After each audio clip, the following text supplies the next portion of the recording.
साल 1968 फरवरी महीने की 25 तारीख दिल्ली के फिजाओं से सर्दी विदा ले रही थी। पेड़ों पर नई शाखों की कोपलें फूट रही थी।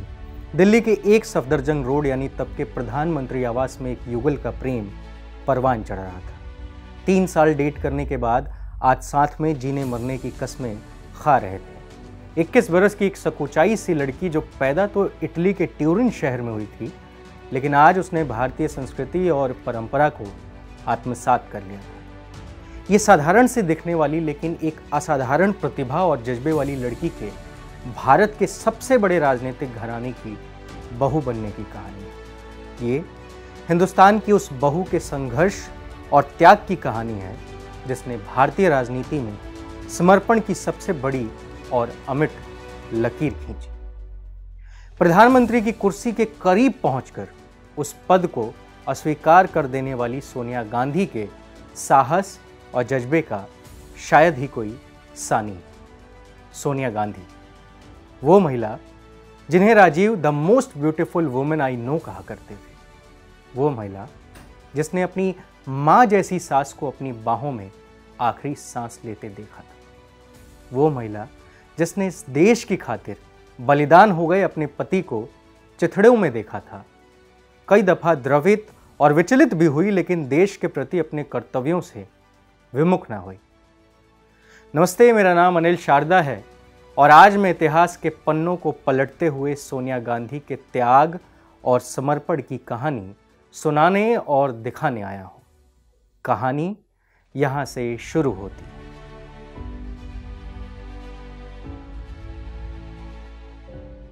ये साल 1965 था जब राजीव की आंखें सोनिया से कैम्ब्रिज के एक रेस्तरां में मिली थी।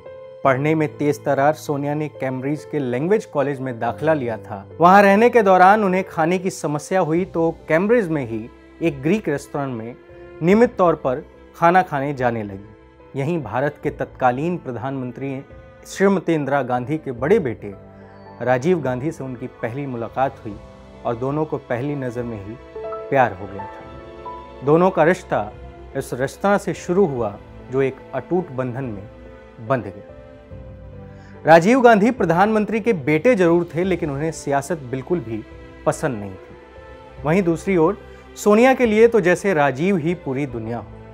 राजीव इंडियन एयरलाइंस में पायलट बन चुके थे। सोनिया घर संभाल रही थी। दोनों के चारों तरफ ऐसे लोग थे जिनके विचारधारा, विश्वास और शासन जैसे चीजें रोजमर्रा की बातें थी। इसी बीच सोनिया ने धीरे धीरे भारतीय संस्कृति को अपनाना शुरू कर दिया था। उनकी सास से उनका रिश्ता प्यार, धीरज और साझेदारी का था, लेकिन सोनिया ने इंदिरा के साथ कभी एक चीज की साझेदारी नहीं की और वो थी राजनीति। सोनिया कभी राजीव के गले में हाथ डालकर तो कभी पार्क में टहलने निकल जाया करती थी, कभी किसी रेस्टोरेंट में आइसक्रीम खाने चली जाया करती थी। शादी के बाद भी प्रेमी युगल की तरह दुनिया से बेपरवाह ये दोनों परिंदे अपनी जिंदगी अच्छी तरीके से जी रहे थे। लेकिन किस्मत को तो कुछ और ही मंजूर था। इन परिंदों की खुशी पर किसी की नजर लग गई थी। 23 जून 1980 यानी आज से ठीक 42 साल पहले दिल्ली के आसमान में एक विमान गुलाटियां खाते अशोका होटल के पीछे जमीन पर जा गिरा। जब तक लोग पहुंचते उसमें सवार दोनों लोगों की मौत हो गई थी। लोग नजदीक पहुंचे तो देखा उस वक्त की प्रधानमंत्री इंदिरा गांधी के बेटे संजय गांधी मृत पड़े थे। संजय अपनी मां के राजनीतिक सफर में उनके सहयोगी थे। संजय की मृत्यु के बाद इंदिरा गांधी अकेली पड़ गई थी। यह घटना सोनिया के जीवन में तूफान आने की दस्तक भर थी। फिर क्या हुआ? इंदिरा को राजनीति में सहारा देने के लिए भारी मन के साथ राजीव को सियासत में एंट्री लेनी पड़ी। राजीव की एक तरफ शोक संपन्न मां थी तो दूसरी तरफ राजीव को पनीली आंखों से देखती सोनिया गांधी। बस 4 साल तक ही सब कुछ सामान्य रहा। किस्मत और खुशी से सोनिया की न जाने क्या ठन गई थी कि अब की बार तूफान ने उनके जीवन में सबसे बड़ी छाया देने वाले शख्स को ही उखाड़ दिया। साल 1984 अक्टूबर महीने की अंतिम तारीख, सुबह के 9:30 बजे थे। प्रधानमंत्री इंदिरा गांधी के अंगरक्षकों ने ही उन्हें 32 गोलियां मार दी और उनकी हत्या कर दी। सोनिया गांधी घर पर ही मौजूद थी। नंगे पांव मम्मी मम्मी चिल्लाते हुए भागती हुई आईं। सफेद रंग की एम्बेसडर कार इंदिरा के पास बुलाई और उनका सिर अपनी गोद में रखकर पीछे की सीट पर बैठ गई। 4 किलोमीटर के सफर के दौरान कोई भी कुछ नहीं बोला। सोनिया के कपड़े खून से भीग चुके थे। इंदिरा गांधी को दिल्ली के एम्स हॉस्पिटल में ले जाया गया। लहूलुहान इंदिरा अपनी आखिरी सांसें लेते समय अपनी बहू के सबसे ज्यादा नजदीक थी। सोनिया ने लाख कोशिशें की, दुआएं मांगी, लेकिन अपनी मां जैसी सास को नहीं बचा पाई। आखिरकार गोलियों से घायल हुई इंदिरा गांधी ने अस्पताल में दम तोड़ दिया। उस दिन देश ने अपना सबसे ताकतवर नेता खो दिया था, लेकिन सोनिया ने तो सिर्फ मां जैसी सास ही नहीं, मानो पति को भी अलविदा किया। इंदिरा की मौत के बाद राजीव पूरी तरह देश के हो गए। पीसी अलेक्जेंडर की किताब माई ईयर्स विद इंदिरा गांधी के मुताबिक जब राजीव सोनिया को बता रहे थे कि पार्टी उन्हें प्रधानमंत्री पद की शपथ दिलाना चाहती है, तब सोनिया भड़क गई थी, गुस्सा हो गई थी और मना करते हुए कहा था, वो तुम्हें भी मार डालेंगे। राजीव का जवाब था, मेरे पास कोई विकल्प नहीं है, मैं वैसे भी मारा जाऊंगा। और फिर 7 वर्ष बाद राजीव के बोले वो शब्द सही सिद्ध हुए। ये 21 मई सन 1991 की घटना है। तमिलनाडु के श्री पेरुम्बदूर में कांग्रेस की जनसभा होनी थी। रैली में जबरदस्त भीड़ थी। रात 10:20 का समय हो रहा था। राजीव गांधी जिंदाबाद के नारों से पूरा श्री पेरुम्बदूर गूंज रहा था। राजीव जनसभा को संबोधित करने के लिए मंच की ओर बढ़ चले थे। तभी एक युवती जिसका कद छोटा और रंग सांवला था, चंदन का हार लेकर राजीव की तरफ बढ़ती है, पैर छूने के लिए झुकती है, बटन दबाती है और राजीव का शरीर चिथड़ों में बढ़ जाता है। यह आजाद भारत में किसी भी नेता के हत्या की सबसे विभत्स घटना थी। एक शहीद प्रधानमंत्री का बेटा भी शहीद हो गया था। राजीव जा चुके थे, लेकिन उनके जाने के बाद जो हुआ वो रोंगटे खड़े कर देने वाला था। तकरीबन 10:25 पर राजीव के निजी सचिव विंसेंट जॉर्ज के चाणक्यपुर स्थित निवास पर फोन की घंटी बजती है। दूसरे छोर पर उनके एक परिचित ने बताया कि चेन्नई में राजीव से जुड़ी एक बहुत दुखद घटना हुई है। जॉर्ज तुरंत 10 जनपद की ओर चल दिए। तब तक सोनिया और प्रियंका गांधी सोने जा चुके थे। अब 10 जनपद पर फोन की दोबारा घंटी बजती है। फोन चेन्नई से आया था। इस बार फोन करने वाला हर हालत में जॉर्ज या मैडम से बात करना चाहता था। उसने कहा कि यह खुफिया विभाग से है। हैरान परेशान सचिव ने पूछा, राजीव कैसे हैं? दूसरी तरफ से 5 सेकंड तक शांति रही, लेकिन ऐसा लगा कि यह समय कभी खत्म ही ना हो। फोन करने वाले ने कहा, सर वो अब इस दुनिया में नहीं है। और इसके बाद लाइन डेड हो गई। इसके बाद सोनिया गांधी ने एक कांपती हुई आवाज सुनी, जिसने कहा कि चेन्नई में एक बम हमला हुआ है। बताने वाली की चुप्पी ने सोनिया को सब कुछ बता दिया। 10 जनपद की दीवारों ने पहली बार सोनिया की चीखें सुनी थी। देश का नेता जा चुका था। सोनिया गांधी अपना पति खो चुकी थी। बेहद छोटी उम्र में राहुल और प्रियंका के सिर से उनके पिता का साया हट चुका था। ये वो समय था जब सोनिया गांधी अपने बेटे राहुल और बेटी प्रियंका के साथ अकेली हो गई। राजीव की मौत के बाद सोनिया गांधी टूट चुकी थी। उन्होंने कैम्ब्रिज के कैंटीन में जिस भारतीय नौजवान को पसंद किया था, उसका आखिरी चेहरा भूल जाना चाहती थी। वो शख्स जिसके साथ वो आइसक्रीम खाने इंडिया गेट जाया करती थी, उसका शरीर उन्हें चिथड़ों में वापस किया गया। वो शरीर जिसके ना जाने कितने भाग उड़ गए थे।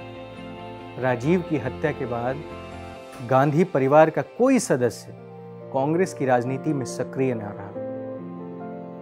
सोनिया ने राजीव गांधी फाउंडेशन की स्थापना के बाद खुद को राजनीति से दूर रखने की कोशिश की। हालांकि तब भी कांग्रेस के कई दिग्गज नेता रोज ही सोनिया गांधी के आवास पर जाकर उनसे पार्टी का नेतृत्व करने की गुहार लगाया करते थे। सोनिया गांधी हर बार उन्हें मना करके वापस भेज दिया करती थी। राजीव और इंदिरा की हत्या के बाद परिवार की एक विरासत थी, कुछ वादे थे। मैं भी एक युवा हूं, मेरी भी कुछ सपने हैं, जैसे कालजयी वक्तव्यों में राजीव की जिंदा रूह थी। हिंदुस्तान के परंपरा और सद्भाव को रफ्तार देने वाली एक पार्टी थी, जिसमें जान फूंकने के लिए अब मजबूत नेतृत्व की आवश्यकता आन पड़ी थी। आखिरकार तकरीबन 7 सालों तक सार्वजनिक जीवन से दूर रहने के बाद सोनिया को महसूस हुआ कि वो राजनीति में ना आकर बड़ी गलती कर रही है। उन्हें महसूस हुआ कि आने वाली पीढ़ी उन्हें न केवल डरपोक कहेगी, बल्कि देश का भविष्य दुनिया के मुकाबले स्याह हो जाएगा। सोनिया काफी कश्मकश के बाद अब तमाम नफा नुकसान की परवाह किए बगैर कांग्रेस की गतिविधियों में शामिल होने के लिए तैयार हो चुकी थी। उन्होंने इंदिरा के मजबूत इरादों को थामा, राजीव के सपनों की लंबरदार बनी और भारतीय राष्ट्रीय कांग्रेस में शामिल हो गई।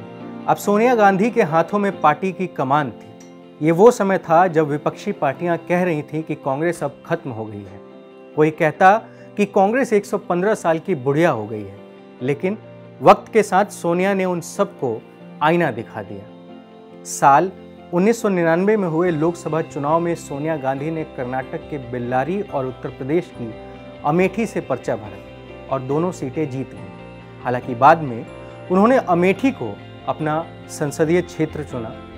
1999 में जब अटल बिहारी वाजपेयी के नेतृत्व में भाजपा के नेतृत्व वाली एनडीए ने सरकार बनाई, तो सोनिया गांधी लोकसभा में विपक्ष की नेता चुनी गई। वहीं फिर साल 2000 में कांग्रेस में अध्यक्ष पद के लिए चुनाव की घोषणा की गई। सोनिया गांधी के सामने शाहजहांपुर से सांसद जितेंद्र प्रसाद अध्यक्ष पद के दावेदार बने। पूरे देश में जोर शोर से चुनाव की तैयारियां हुई, चुनाव हुए। मतगणना में सोनिया गांधी को 7,448 वोट मिले, तो वहीं उनके प्रतिद्वंदी जितेंद्र प्रसाद के खाते में मात्र 94 वोट दर्ज हुए। बहरहाल अध्यक्ष पद का चुनाव जीतने के बाद सोनिया गांधी की एक लंबी और मजबूत राजनीतिक पारी की शुरुआत हुई। इसी बीच अब साल 2004 का समय आ चुका था। देश में लोकसभा चुनाव होने थे। एक ओर अटल बिहारी वाजपेयी अपना कार्यकाल पूरा करने के बाद चुनावी मैदान में दूसरी बार थे, तो उनके सामने सोनिया गांधी के चेहरे पर कांग्रेस चुनाव में उतर चुकी थी। भाजपा ने जहां 1999 का चुनाव विदेशी सोनिया बनाम स्वदेशी वाजपेयी पर लड़ा था, वहीं 2004 के आम चुनाव में पार्टी ने इंडिया शाइनिंग और फील गुड का नारा दिया था। लेकिन इस चुनाव में सोनिया गांधी ने इतिहास रच दिया। चुनावी नतीजे आने के बाद 145 सीटें पाकर कांग्रेस सबसे बड़ी पार्टी बनकर उभरी। सोनिया गांधी ने अटल आडवाणी को चारों खाने चित कर दिया था।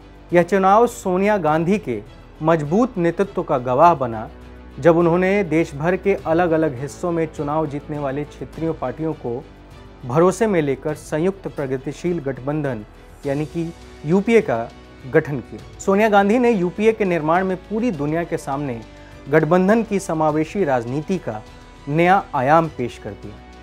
यही नहीं, वाम दलों ने भी एक साझा यानी कॉमन मिनिमम प्रोग्राम के आधार पर समर्थन दिया। सोनिया गांधी के नेतृत्व में नवगठित यूपीए गठबंधन बहुमत के साथ सत्ता में वापसी कर रही थी। खबरें उठी कि संसदीय दल की बैठक में सोनिया गांधी को सर्वसम्मति से नेता चुन लिया गया है। राष्ट्रपति भवन की ओर से उन्हें प्रधानमंत्री नियुक्त किए जाने को लेकर चिट्ठी तैयार कर रखी जा चुकी है। 18 मई 2004 की तारीख। यूपीए के सभी घटक दलों को भरोसे में लेने के बाद सोनिया गांधी मनमोहन सिंह को लेकर राष्ट्रपति भवन के दफ्तर पहुंचती हैं। तत्कालीन राष्ट्रपति एपीजे अब्दुल कलाम से कहती हैं, शपथ ग्रहण से जुड़ी मेरे नाम की चिट्ठी हटवा दीजिए। मैं सरकार बनाने के लिए दावा करने जरूर आई हूं, लेकिन प्रधानमंत्री डॉक्टर मनमोहन सिंह बनेंगे। सोनिया गांधी के इस फैसले ने कलाम साहब को गहरे आश्चर्य में डाल दिया था। राष्ट्रपति कलाम ने अपनी यादों की किताब विंग्स ऑफ फायर का दूसरा खंड टर्निंग पॉइंट में भी उन्होंने इसका जिक्र करते हुए लिखा है। कलाम साहब लिखते हैं कि सोनिया गांधी ने मुझे कई दलों के समर्थन पत्र दिखाए। इस पर मैंने कहा कि ये स्वागत योग्य है और राष्ट्रपति उनकी सुविधा के समय पर शपथ ग्रहण करवाने के लिए तैयार है। आगे उन्होंने लिखा है, इसके बाद सोनिया गांधी ने कहा कि प्रधानमंत्री मनमोहन सिंह बनेंगे। ये मेरे लिए आश्चर्य का विषय था और राष्ट्रपति भवन के सचिवालय को चिट्ठियां फिर से तैयार करनी पड़ी। यह विडंबना का पल था क्योंकि तब सुषमा स्वराज सोनिया के प्रधानमंत्री बनने के विरोध में सिर मुड़वाने की धमकी दे रही थी। चुनाव में मुंह खाने के बाद भाजपा के कई बड़े नेता सोनिया गांधी को विदेशी बताकर विरोध कर रहे थे। ये मैंडेट सोनिया गांधी के नाम पर मिला था। देश उन्हें प्रधानमंत्री के पद पर देखना चाहता था, लेकिन सोनिया गांधी के मन में तो कुछ और ही था। 17 मई को संसदीय दल की बैठक बुलाई गई थी। एक बड़े से हॉल में मंच सजा हुआ था। कुछ ही देर में सोनिया गांधी कुछ ऐलान करने वाली थी।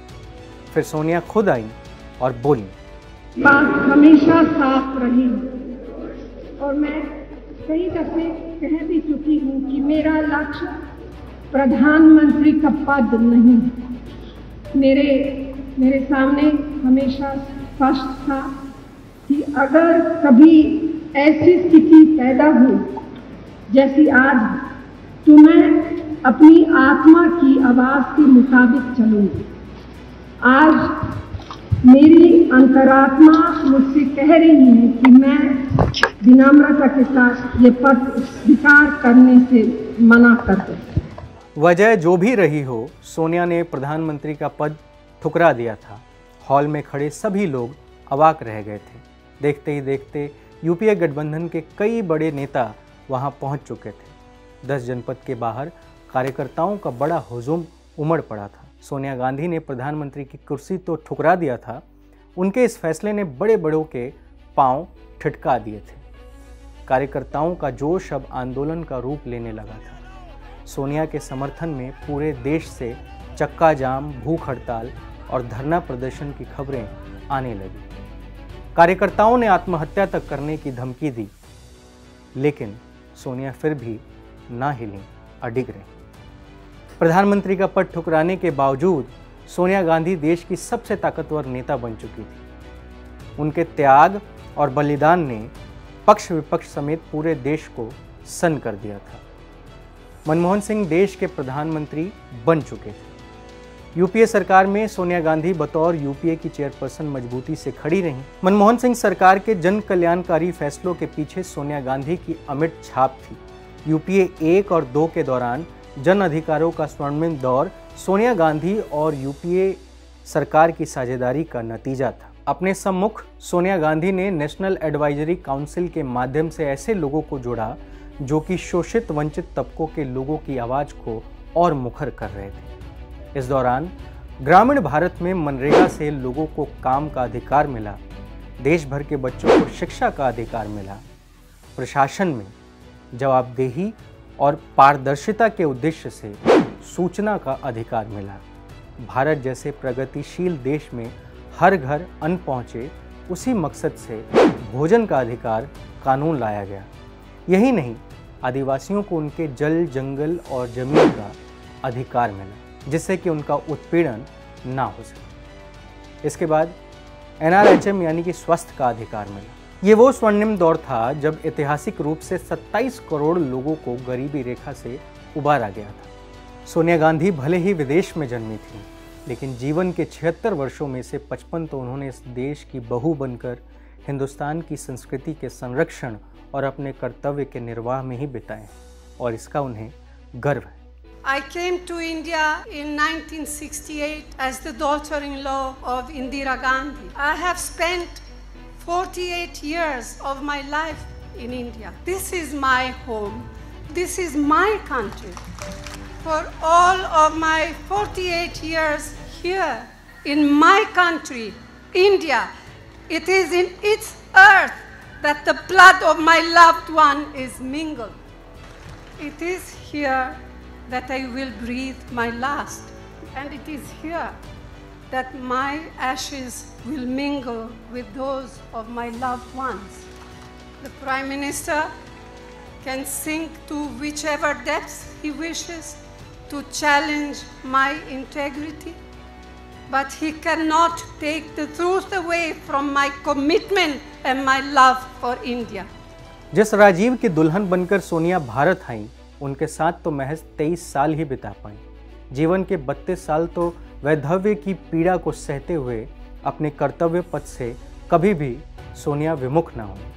इस देश की समस्याओं का समाधान किया और कांग्रेस को एकजुट और मजबूत बनाए रखा।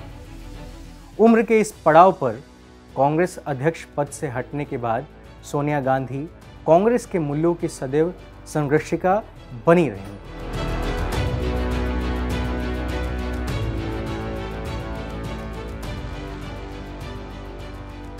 जिस राजीव के संग जीवन के सुनहरे स्वप्न देखे थे, उन्हीं राजीव के सपनों को साकार करने के लिए त्याग और समर्पण के लिए एक अमिट इबारत लिखी सोनिया गांधी। आज सोनिया जी का जन्मदिन है। सोनिया जी को हमारी तरफ से बहुत बहुत शुभकामनाएं। धन्यवाद।